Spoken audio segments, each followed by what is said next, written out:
after Jorgensen for a total of 243 passengers on board. The plane also carried 12 crew members. Flight 155 took off 28 minutes late at 12:58 p.m. Blue skies, perfect flying weather.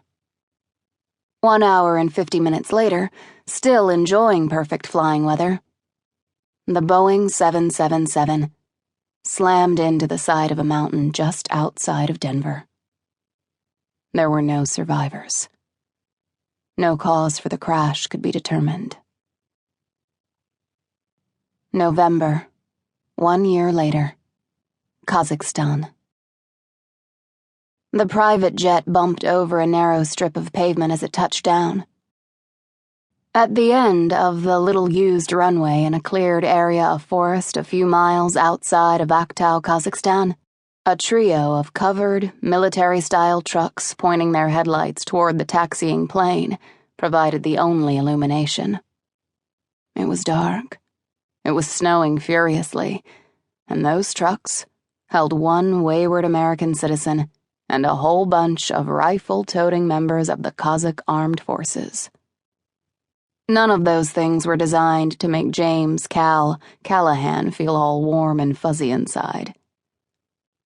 The plane executed a neat 180 as it reached the end of the runway, turning its nose back the way they'd come so that takeoff could happen quickly. "Keep the engines running," Cal directed the pilot, Tim Hendricks. Easing the jet to a halt, Tim nodded. A wiry 6'2", Tim was, like Cal and Ezra Brown, the third member of their party, former Air Force Special Operations Command, also known as AFSOCs, or more commonly, Air Commandos. "Think there'll be trouble?" Ezra asked, following him to the door. Ezra was Cal's backup, his second gun, and a friend.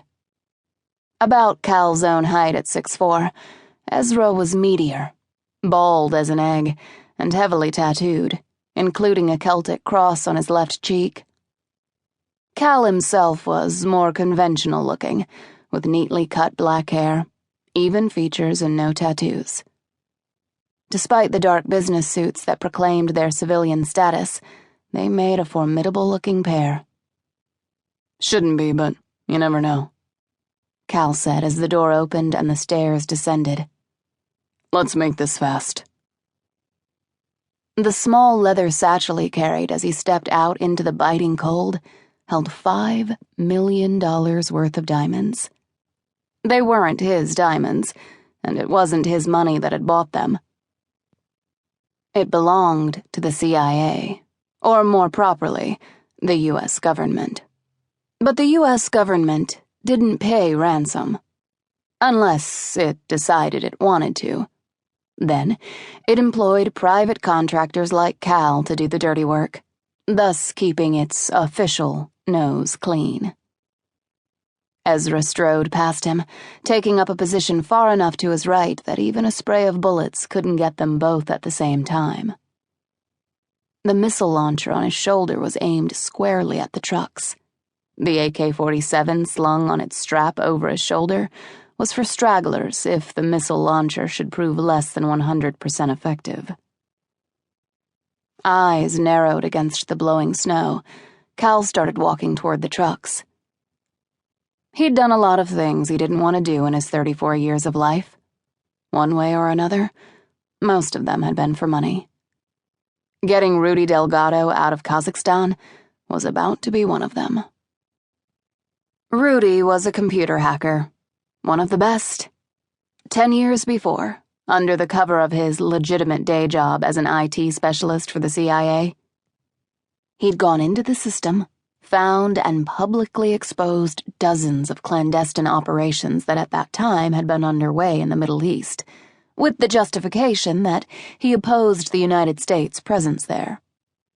The public uproar had been enormous. The private backlash had cost serving officers their lives. Having thus royally screwed the pooch, Rudy had fled the country, eventually winding up in Russia. In the years since, he'd continued working in IT.